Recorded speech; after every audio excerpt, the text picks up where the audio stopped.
Speculative nonfiction. Let's try this again. How did it go?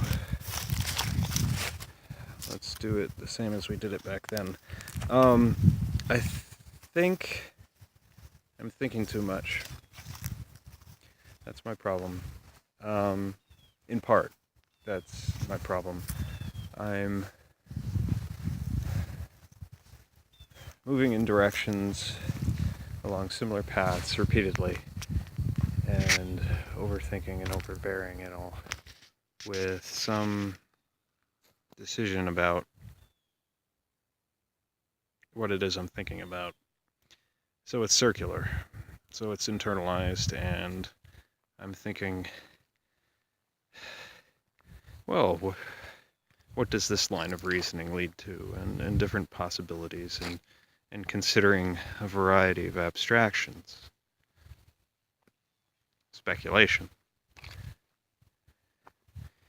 Consideration within conceptualization. It's narrowly focused, and it's a function of abstraction from externalization. My mind is caught in its own self, and the redundancies therein leave me to a state of circular reasoning. Or it can be. Not necessarily circular reasoning, but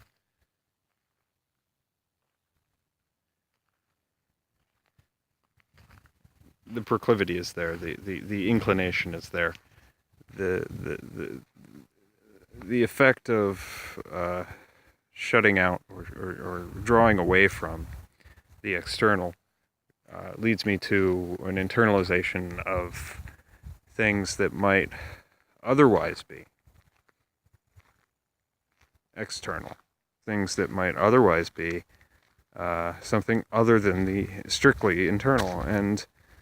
And while insight can be garnered or gathered from any context, the state of finding patterns in solitude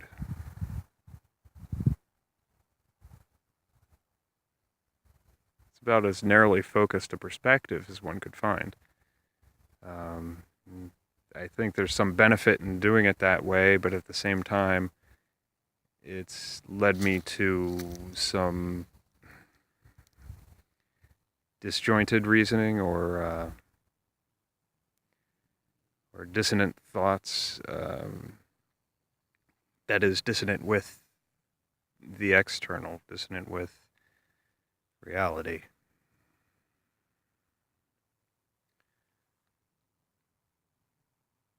I suffer from auditory hallucinations. I don't always know if something that's said behind my back or in the distance, or that I can't see, or that I'm not looking at. I don't always know if it's something that I'm actually hearing or something that is strictly in my head. I've tested myself, and I've been tested, and I suffer from auditory hallucinations. Though not all the ones I suspect are hallucinations are indeed hallucinations. I also suffer from delusional thinking, and the preface to this was my way of explaining that as I understand it. So, more concisely put, as I draw myself away into isolation, I find myself thinking more about things that would otherwise be a singular input from reality. And I dwell on possibilities and insight into what it could be, or what the motivation might be. Underlying factors, ulterior motives, implicit causes that aren't directly observable, but perhaps there's some evidence or some coincidence to that effect. And I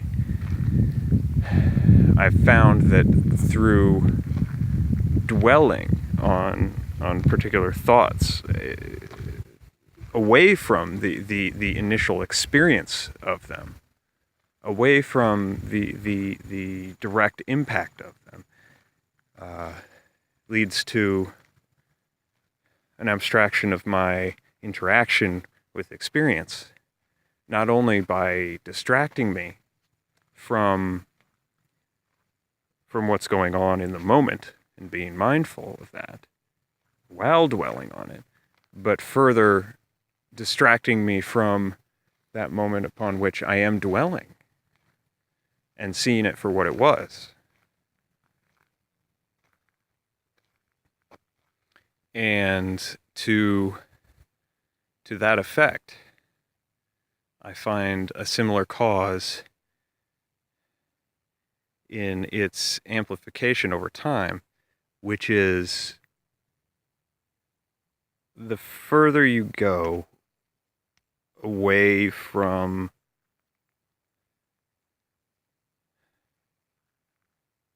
the present, the further you delve into the internal, and by the present I mean the external present, the interactions we all share,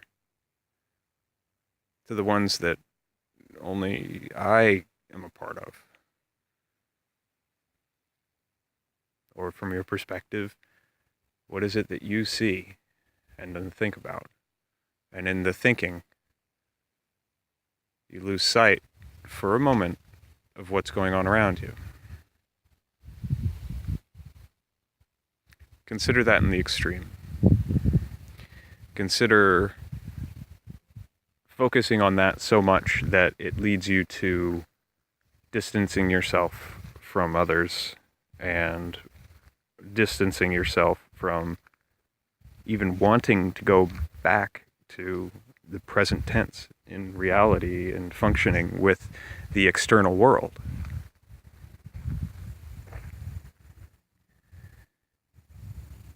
But it shares a cause with repression, not merely to move further away, but to push something that was true further down. So repressing memories plays a similar role as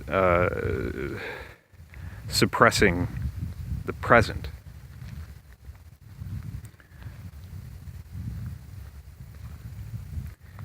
In my experience, it plays a very,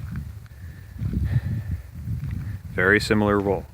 And I think over time, it leads to a wearing down of the ability to suppress what would otherwise be imagined thoughts. And those imagined thoughts seem more real.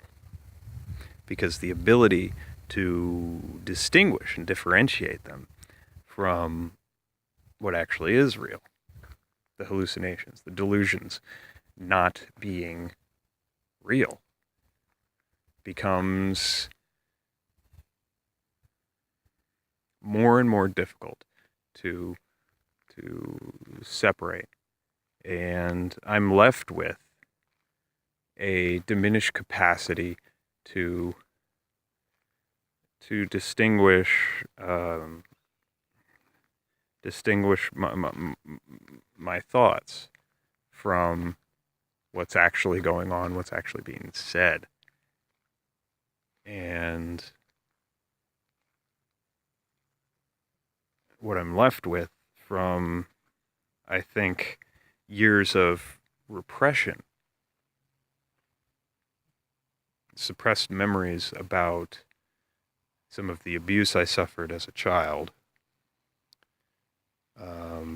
some of the situations that I didn't want to remember for years, that I was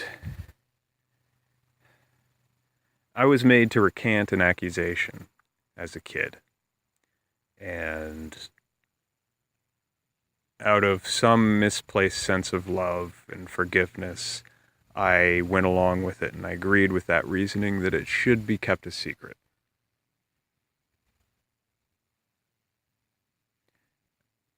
I disagree with that reasoning now. It's led me to a place where I don't have a firm grip on my own memories and my own sanity. The statute of limitations has passed. I'm not going to pursue it further. But that's not to say that I'm not going to be honest about it. I think what I have to do is